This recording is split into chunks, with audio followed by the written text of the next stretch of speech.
পর্যায়ে বক্তব্য রাখবেন জননেতা হাফেজ মাওলানা মুহাদ্দিস শরীফুল ইসলাম সাহেব। আসসালামু আলাইকুম ওয়া রাহমাতুল্লাহি ওয়া বারাকাতুহু। আমরা সবাই দরুদ শরীফ পাঠ করি। আল্লাহুম্মা সাল্লি আলা মুহাম্মাদিন ওয়া আলা আলি মুহাম্মাদ কামা সাল্লাইতা আলা ইব্রাহিম ওয়া আলা আলি ইব্রাহিম ইন্নাকা হামিদুম মাজিদ।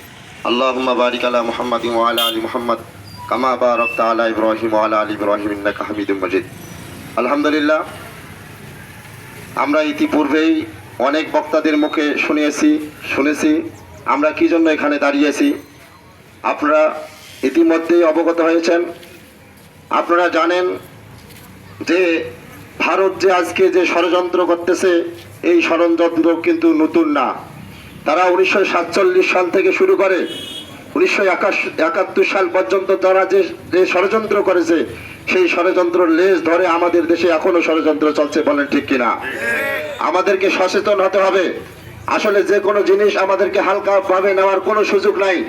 আজকে তারা ঘোষণা দিয়েছে তাদের যে 7টা রাজ্য আছে, আমরা জানি যে 7টা যে রাজ্য আছে, এই রাজ্যকে তারা যে ঢুকবে, সেখানে বলা হয়, সেখানে ইতিহাসের মধ্যে আছে চিকেন নেক, যেটাকে বলা হয় মুরগির গলার মতো চিকন। এই রাস্তা পার হয়ে তারপরে এই 7টা রাজ্য তারা কি করে? পরিচালনা করে। এই 7টা রাজ্য তারা পরিচালনা করতে গিয়ে তাদের অসুবিধা হচ্ছে। এই জন্য সুবিধা করার জন্য তারা রংপুর থেকে গাইবান্ধা থেকে শুরু করে তারা এটা দখল করার জন্য পরিকল্পনা করতেছে। তবে আপনারা জেনে রাখেন, এই মুসলমান জাতি বীরের জাতি, এই জাতি কখনোই হার মানার জাতি নয়। বলেন ঠিক কিনা?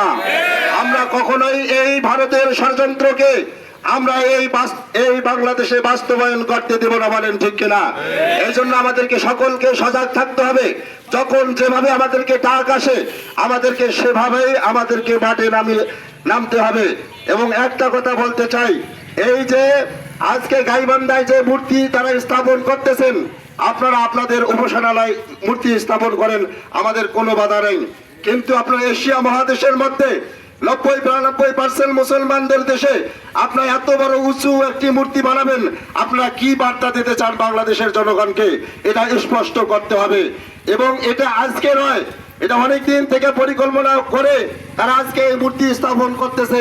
আমরা ওইখানকার জনগণকে বলতে চাই এবং যারা প্রশাসনের দায়িত্ব আছেন তাদেরকে বলতে চাই, আপনারা কি বসে বসে আঙ্গুল চষেন?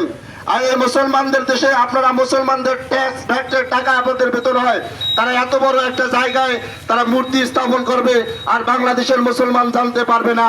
এটা কখনোই হতে পারে না। বলেন ঠিক কিনা? এটা সম্পূর্ণ পরিকল্পনা মাফিক, তাদেরকে পরিকল্পনা ভাবেই তাদের এই কাজ করা হচ্ছে।